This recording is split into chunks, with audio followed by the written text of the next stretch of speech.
स्वः तत्सवितुर्वरेण्यं भर्गो देवस्य धीमहि धियो यो नः प्रचोदयात्।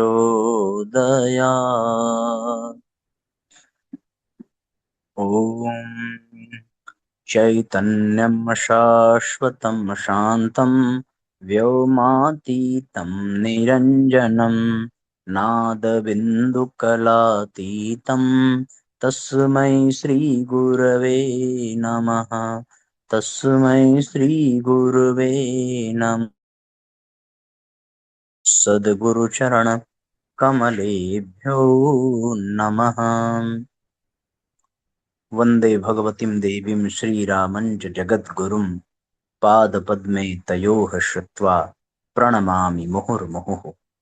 परम पूज्य गुरुदेव परवंदनीय माता जी के दिव्य संरक्षण में विराजमान ऑनलाइन दैनिक स्वाध्याय के आज के सत्र में आप सभी आत्मीय बंधुओं का बहुत बहुत स्वागत अभिनंदन है। साथियों, आइए भावपूर्वक आज के सत्र का हम सभी शुभारंभ करते हैं। सभी परिजन शीघ्रता पूर्वक जुड़ें और अधिक से अधिक आज के लिंक को शेयर जरूर करें। साथियों, गायत्री साधना के संदर्भ में हम सभी स्वाध्याय कर रहे थे और आज उस क्रम का अंतिम सत्र हम लोग यहाँ पर संपन्न करने जा रहे हैं। यह क्रम चैत्र नवरात्रि से प्रारंभ हुआ था और उसी क्रम को बढ़ाते हुए आज हम लोग समापन का सत्र संपन्न करेंगे, क्योंकि कल पूर्णिमा है और कल के बाद फिर जो है अखंड ज्योति पत्रिका मार्च माह की उस पत्रिका का स्वाध्याय किया जाएगा। दीक्षा और गुरु मंत्र यह अध्याय है। हम लोगों ने इन सत्रों में गायत्री साधना का उद्देश्य, निष्काम गायत्री साधना का तत्व विज्ञान, गायत्री साधना की अनिवार्यता, आचार्य का वर्णन, साधक का आहार व्यवहार, द्विजों का नित्य नियम, गायत्री माता का परिचय, गायत्री का नारी स्वरूप क्यों, आदि आदि बिंदुओं पर हम लोगों ने विस्तार पूर्वक विधिवत चर्चा की है। बहुत सारी नई चीजें जानने को मिली, सीखने को मिली। अब हम लोग दीक्षा और गुरु मंत्र इस विषय पर चिंतन करेंगे। दीक्षामादाय गायत्र्या ब्रह्मनिष्ठाग्रजन्मना आरभ्यतां ततः सम्यक् विधिनोपासना सता। ब्रह्मनिष्ठा ब्राह्मण से गायत्री की, ब्रह्मनिष्ठ ब्राह्मण से गायत्री की दीक्षा लेकर तब सत स्वभाव वाले व्यक्तियों को ठीक विधि से उपासना आरंभ करनी चाहिए। अयमेव गुरुर्मन्त्रः यः सर्वोपरि राजते विन्दौ सिन्धुरि वास्मिंस्तु ज्ञान विज्ञानमाश्रितम्। यह ही गुरु मंत्र है जो सर्वोपरि विराजमान है। एक बिंदु में सागर के समान इस मंत्र में समस्त ज्ञान और विज्ञान आश्रित है।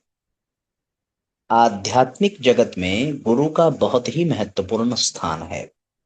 जन्म देने वाली माता और पालन करने वाले पिता की पश्चात सुसंस्कृत बनाने वाले गुरु का ही स्थान है। भारतीय समाज में निगुरा एक गाली समझी जाती है। जिसका गुरु नहीं उसे असंस्कृत अविकसित माना जाता है। कारण यह है कि गुरु के बिना मनोभूमि का ठीक प्रकार निर्माण नहीं हो पाता। माता पिता कितने ही सुशिक्षित क्यों न हो, पर वे अपने बालकों का उचित निर्माण करने में समर्थ नहीं होते। उन्हें अपने बालकों के प्रति स्वाभाविक मोह पक्षपात स्नेह होता है। इस अति के कारण बालक के प्रति उनकी निष्पक्ष दृष्टि नहीं रहती। वे उसे ठीक प्रकार समझ नहीं पाते या समझने की स्थिति में नहीं होते। बच्चा तुतलाकर बच्चा तुतलाकर बोल रहा हो तो माता पिता को बड़ा अच्छा लगता है। वे स्वयं भी उसके साथ वैसी ही तोतली बोली में बातें करने लगते हैं और चाहते हैं कि बालक बार बार उसी प्रकार की तोतली बोली बोले। अपने बालक को इस प्रकार बोलते देखकर उन्हें बड़ा आनंद आता है।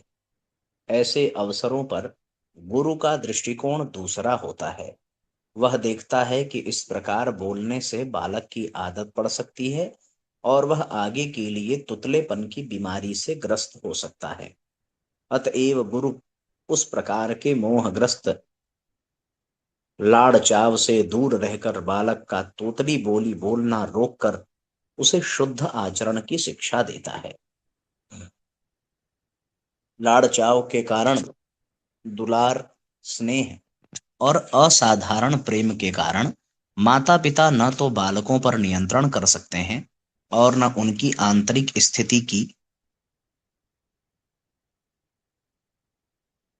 आंतरिक स्थिति की वास्तविकता को समझ पाते हैं। ऐसी दशा में उनके हाथ से बच्चों का अच्छा निर्माण नहीं हो पाता। इस कार्य को तो निष्पक्ष, निस्वार्थ, मोह ममता से रहित, दूरदर्शी, सच्चा, अस्थाई हित चाहने वाले ज्ञान वृद्ध गुरु ही कर सकते हैं।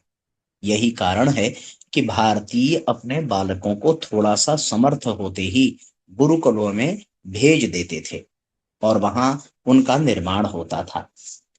ज्ञान के दो अंग हैं, एक सिद्धांत, दूसरा अनुभव।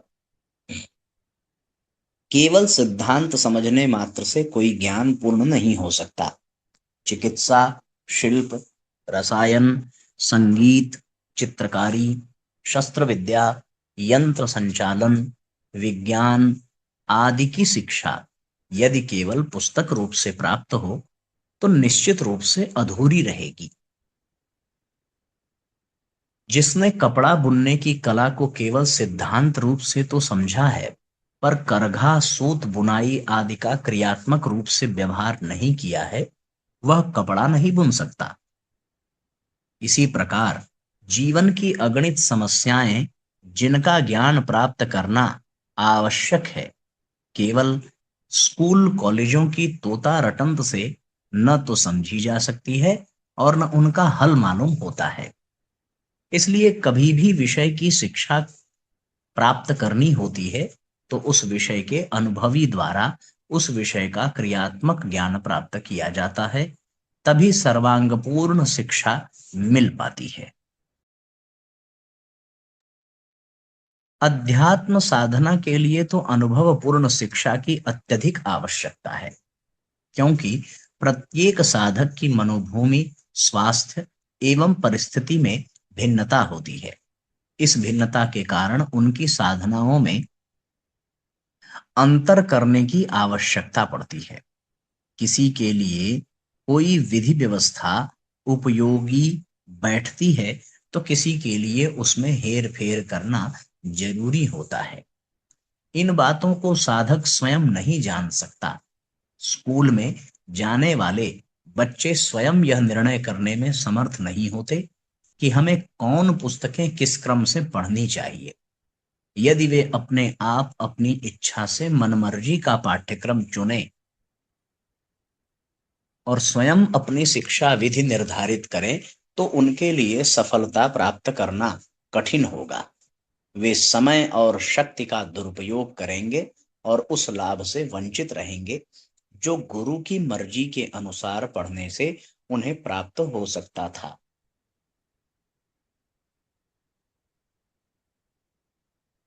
साधना काल में कई बार कुछ विक्षेप उत्पन्न हो जाते हैं। उन विक्षेपों के, भूलों के सुधार के लिए उपाय जानने की आवश्यकता होती है। कई बार विचित्र अनुभव आते हैं, उनका कारण समझने की जरूरत पड़ती है। बीच बीच में परीक्षा करने की आवश्यकता अनुभव होती है, जिससे यह मालूम पड़ता रहे कि साधना की प्रगति किस दिशा में, किस गति से हो रही है। यूं कोई भी रोगी किसी चिकित्सा पुस्तक को लेकर अपनी दवा दारू कर सकता है, पर इस उपाय से अभिष्ट लाभ प्राप्त होगा ही, यह नहीं कहा जा सकता।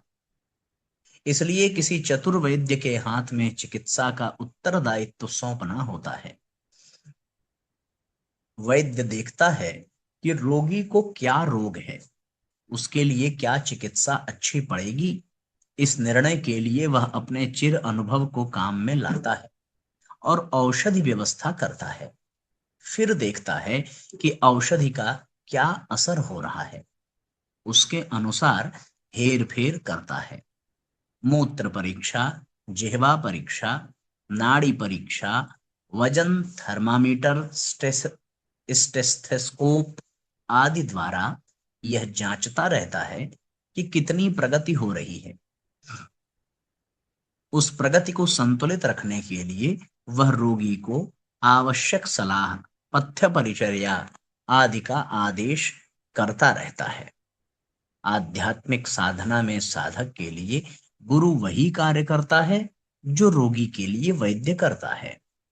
आध्यात्मिक मार्ग में आगे बढ़ने के लिए सबसे प्रथम श्रद्धा और विश्वास को दृढ़ करने की आवश्यकता होती है। जैसे यात्रा के लिए दो पैरों का ठीक होना आवश्यक है, तैरने के लिए दो हाथों का होना आवश्यक है, वैसे ही योग मार्ग के लिए श्रद्धा और विश्वास दो मूलभूत तत्व हैं। इनके बिना इस मार्ग पर 1 इंच भी प्रगति नहीं हो सकती। इन दोनों तत्वों को सबल बनाने के लिए उनका अभ्यास किसी ऐसे आधार पर करना होता है जो श्रेष्ठ हो, लाभदायक हो, प्राज्ञ हो तथा प्रत्युत्तर देता हो। ऐसा आधार गुरु ही हो सकता है।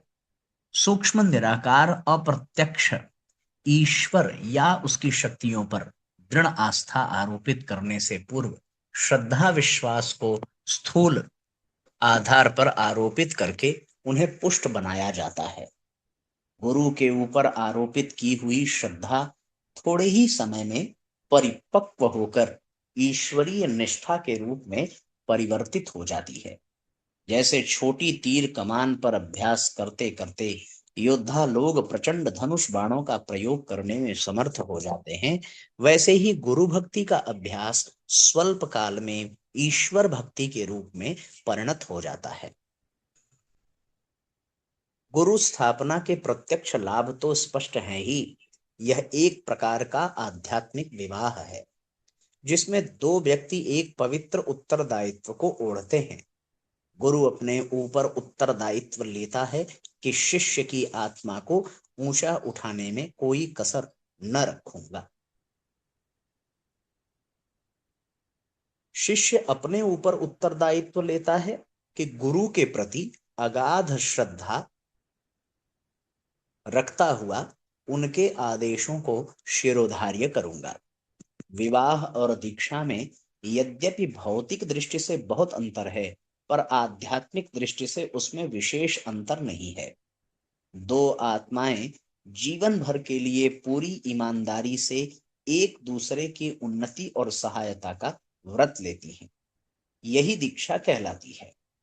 पति पत्नी की इस प्रतिज्ञा को विवाह और गुरु शिष्य की प्रतिज्ञा को दीक्षा, मित्र मित्र की प्रतिज्ञा को मैत्री या पगड़ी पलटना कहते हैं। इस प्रकार के व्रतबंध के पश्चात अधिक जिम्मेदारी से कर्तव्य पालन के भाव दृढ़ होते हैं। शास्त्रों में कहा गया है कि शिष्य के पाप पुण्यों का 10वां भाग गुरु को भी मिलता है। कारण स्पष्ट है कि शिष्य के निर्माण में गुरु का भारी उत्तरदायित्व उन कार्यों में उसे भागीदार बना देता है। गायत्री साधना के लिए गुरु की आवश्यकता होती है। इस कार्य के लिए ब्रह्मनिष्ठ आत्मदर्शी का वर्ण करना चाहिए। कोई श्रेष्ठ अनुभवी आत्मिक दृष्टि वाले सदाचारी व्यक्ति अपने समीप न हो तो दूरस्थ व्यक्तियों से भी यह हो सकता है। शरीर दूर दूर रहते हुए भी आत्माओं के लिए दूरी का कोई प्रश्न नहीं है। दूरस्थ आत्माएं उसी प्रकार एक दूसरे की समीपता कर सकती हैं जिस प्रकार पास पास रहते हुए दो व्यक्ति आपस में निकटता अनुभव करते हैं। यदि ऐसी दूरस्थ गुरु की भी व्यवस्था न हो सके तो किसी स्वर्गीय महापुरुष की आत्मा को गुरु वरण किया जा सकता है। एकलव्य, कबीर आदि ने दूरस्थ व्यक्तियों को गुरु वरण करके अपने आप दीक्षा ले ली थी। इस प्रकार के दूरस्थ या स्वर्गस्थ गुरुओं के बारे में शिष्य को ऐसा भाव मन में धारण करना पड़ता है कि वे अपने समीप हैं, प्रसन्न हैं और गुरु के समस्त उत्तरदायित्वों को पूरा कर रहे हैं। दीक्षा के समय गुरु शिष्य को एक प्रधान विचार देते हैं। यह विचार मंत्र कहलाता है। मंत्रों में सर्वश्रेष्ठ सर्वोपरि गायत्री मंत्र है, क्योंकि इसमें ज्ञान, सांसारिक विज्ञान ज्ञान, आध्यात्मिक ज्ञान इस प्रकार भरा हुआ है जैसे बिंदु में सिंधु। जल की एक बूंद में वे सब तत्व मौजूद होते हैं जो समुद्र की विशाल जल राशि में होते हैं। बीज में वृक्ष का महत्वपूर्ण अधिकार, संपूर्ण अधिकार छिपा रहता है। वीर्य की एक बूंद में सारे शरीर का ढांचा सन्निहित रहता है। गायत्री मंत्र 24 अक्षर का है, पर इसके गर्भ में ज्ञान विज्ञान के अनंत भंडार छिपे पड़े हैं। इससे बड़ा कोई मंत्र नहीं, इसलिए इस वेद माता को गुरु मंत्र के रूप में अंतस्थल में धारण करना चाहिए। यह अधिक मंगलमय होता है। दीक्षा और गुरु मंत्र ग्रहण करने की विधि के साथ आरंभ की हुई गायत्री उपासना विशेष फलवती होती है, ऐसा शास्त्र का मत है। आपने देखा साथियों कि ये कितना महत्वपूर्ण क्रम था कि वास्तव में हम सबको यह गहराई से समझना चाहिए कि बिना गुरु के वरण किए हम सब लोग दीक्षा संस्कार का भी लाभ नहीं ले पाएंगे। किसी भी कार्य को प्रारंभ करने से पूर्व ही ऐसी व्यवस्था बना लेनी चाहिए कि सफलता मिलने से पहले इसमें कोई बाधा ना हो। जब हमारा मार्गदर्शन, हमारी साधना का नेतृत्व परम पूज्य गुरुदेव के हाथ में हो तो निस्संदेह येन केन प्रकारेण गुरुदेव अपना उत्तरदायित्व तो अवश्य ही पूर्ण करेंगे और शिष्य को सन्मार्ग पर, सदचिंतन पर और सद्विवेक जागृत करके सत्कर्म में निरूपित करेंगे। ऐसे ही क्रम में हमें इस वेद मंत्र, विश्व मंत्र, गुरु मंत्र, गायत्री मंत्र को जीवन में धारण करने के लिए साक्षात सदगुरु की आवश्यकता है, प्रत्यक्ष रूप से। अगर प्रत्यक्ष उनकी सन्निधि न हो तो अपनी अंतरात्मा को ही आप मार्गदर्शक के रूप में प्रतिष्ठित कर सकते हैं और अपने भीतर ही अपनी जिज्ञासाओं का समाधान भी कर सकते हैं, क्योंकि वह सर्वव्यापी चेतना है, समष्टिगत चेतना है और सब पर उनकी दृष्टि बनी रहती है। इसलिए साथियों, मुख्य रूप से यह बात जानने की अत्यंत अत्यंत आवश्यकता थी।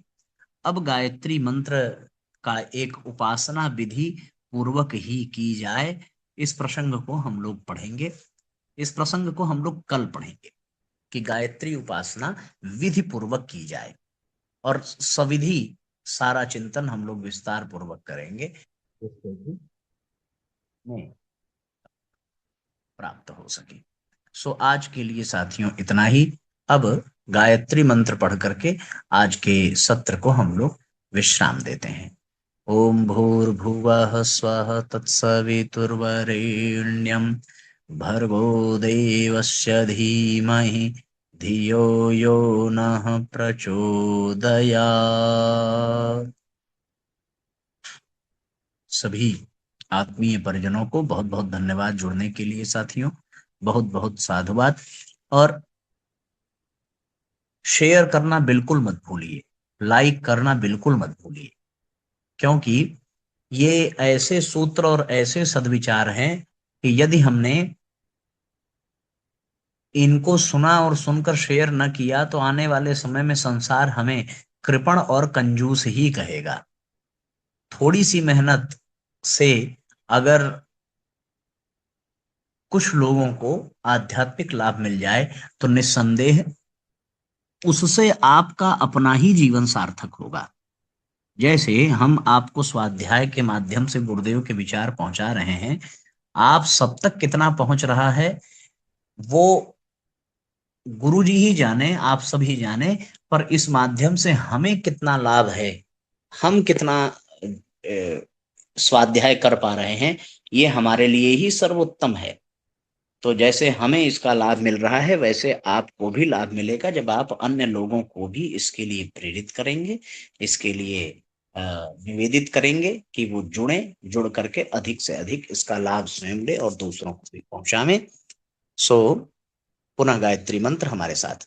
ओम भूर्भुवः स्वः तत्सवितुर्वरेण्यं भर्गो देवस्य धीमहि धियो यो नः प्रचोदयात्। सभी आत्मीय बंधुओं को बहुत बहुत प्रणाम। सबका मंगल हो साथियों। जय राम जी की शुभ रात्रि।